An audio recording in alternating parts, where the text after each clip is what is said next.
You get something to say to me? Hmm? Oh. Ow.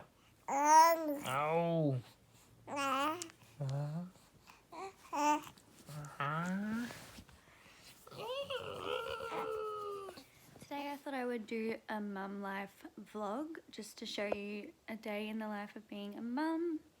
I don't usually do these styles of videos. I always have a topic, but it is too hard to sit down for that long and have a topic, so I thought I would just do all day. My little one, just chilling. She is 3 months old tomorrow, and we've been going through the last week, I would say. I don't know if she's teething, if it's the 4-month sleep regression coming early, or if it's just she's found her lungs, but we've been having a lot of trouble.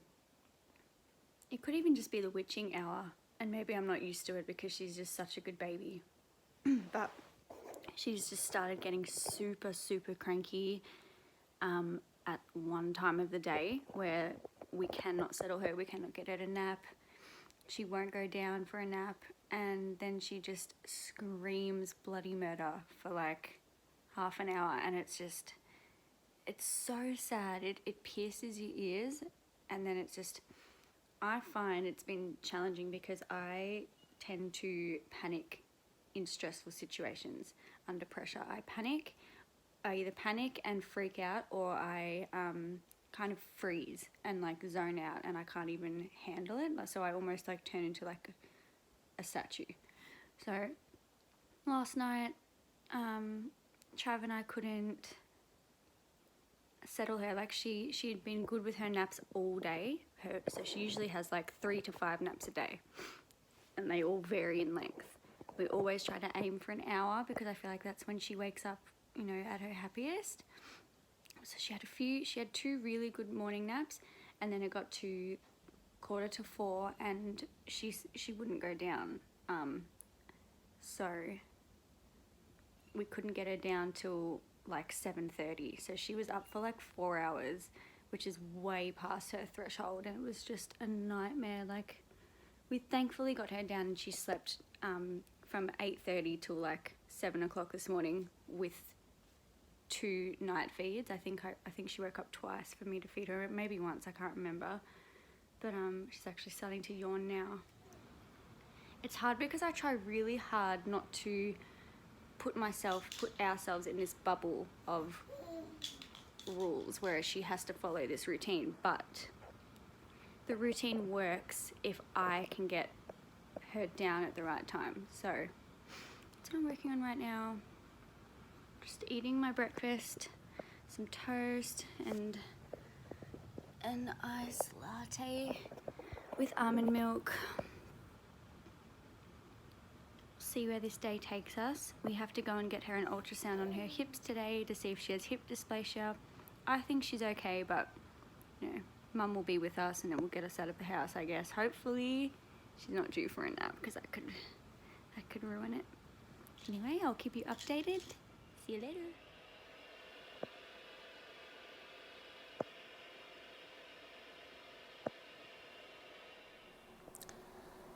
So she has been asleep for over an hour and a half, which is really good, but at the same time I can't make any noise. So I've got all these dishes and I'm just quietly hanging up, washing. On a bright note, got a flower growing on my peace lily. I've only had one flower grow on there, and that was like a year ago, and then it went funny and then I never got one again. I've had that plant for over 2 years now, and it's the biggest one I have, and it just never dies. I just love it. What time is it now? 1:40. I still haven't had a shower, still haven't brushed my teeth, haven't gotten dressed.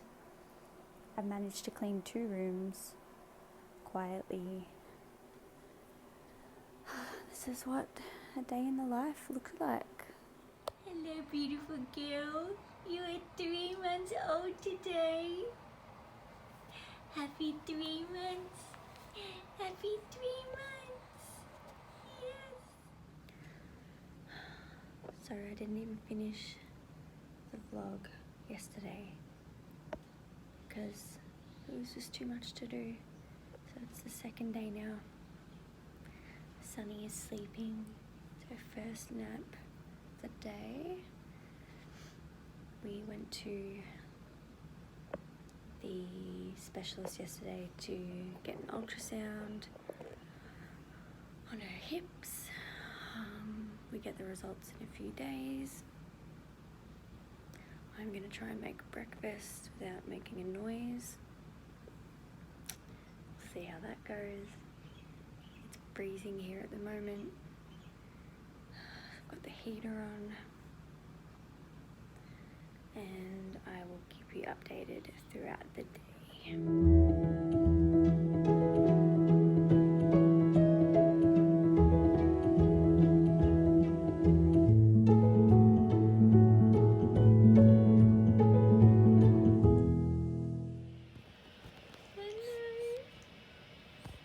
Did you have a good morning nap? Oh. Yes, you're still a bit tired? Oh. Hello. Hello, my little sunflower. My little chunky monkey. Hi.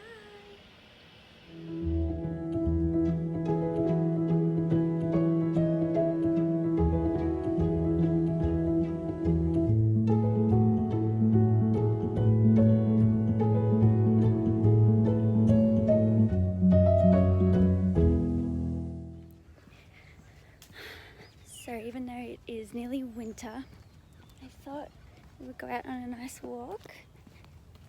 I don't really do this a whole lot, probably more in the pram, but it's been very cold lately, so I haven't wanted to take her out as much. Also, I guess because I've been focusing so much on her naps, it's made me a little less social because I have her routine so well put in place that anytime I take her out, it's kind of like a gamble of whether she'll nap or not, and then it kind of impacts the whole day. But then I thought, like, even the last few nights, she's had like half an hour to an hour where she just screams and we can't settle her because she's like overtired and we haven't put her down at the right time. So last night, because I was used to it happening like for a few days in a row, I got like scared of her. Like, we would wake up and I was like, oh my god, is she gonna be like really sad today, or like, is it gonna happen again? So it got to night time, and it was around the same time that it was happening every other night, and I freaked out, and Trav was like, do you want me to change her nappy? Do you want me to do this? And I was like, no, like, don't take her clothes off, don't do this, just hold her. And I could feel, hello darling, I could feel the fear. Like, I could feel that my choice to say that was coming from fear. And then I thought, you know what, the last week or so I've been spending a lot of time in prayer and really just trying to work through my new role as a mum, talking to God about it. And I thought, you know what, even though we've got a great routine, and even though I know her wake windows and I know when she's getting overtired, this is real life. And you know, in real life we move around, it's messy, you know, things change every day, and I want her to also think that that's normal. You know, I want her to be like, oh, we're going for a walk, like I've done that before. I don't want her to just be confined to our house every day. And you know, fresh air, like it just does so much good for your soul. And you know, I want her to feel the sunshine, I want her to hear the birds, I want her to look at the trees and have all these new experiences. And like right now, I would usually be putting her to sleep in the room, but if she's really tired, she can fall asleep on me. If she cries, I'll take her out and hold her. Like, there's always a way around the problem, and I just need to remember that God's always going to be behind me and I can figure it out. Oh my gosh, that walk went for so much longer than what I thought it would. So first I went out there because I thought, okay, she's sort of due for nap time, she might fall asleep. So we were walking for like, we've got a huge park around my house, and I did one lap around and she was still awake. And then by the end of the second lap, she fell asleep. And I thought, oh my gosh, we're so close to the house. If I take her out now, she'll probably wake up again. So I thought, I live like 10-minute walk from my house is Coles. So I thought I'll just walk to Coles and get a green juice and walk back. So I walked all the way, after doing 2 laps of this park, walked all the way to Coles, got a green juice, and then walked all the way home. And she slept pretty much all the way up to Coles and then woke up. And then I took her out of the carrier and like just sat down on one of the chairs there and drank my juice. And then we walked back, and she was so good the whole time. She got sunshine, I got a really good workout, like cardio-wise. Back home now, and I thought it was going to be really cold today, and it's actually really nice. So I've turned my heater off, opened all the windows and the doors, and now she's playing so happily. Aren't you, Sunny girl? Hi! So this has actually been a really productive day. Now I'm going to try and clean while she's awake. And yeah, on another note, I think I'm starting to get the postpartum hair loss situation, because like my hair molts all the time anyway, and even more after I wash it, but I've just noticed like when I run my fingers through, like heaps of strands come out. So yeah, love that for me.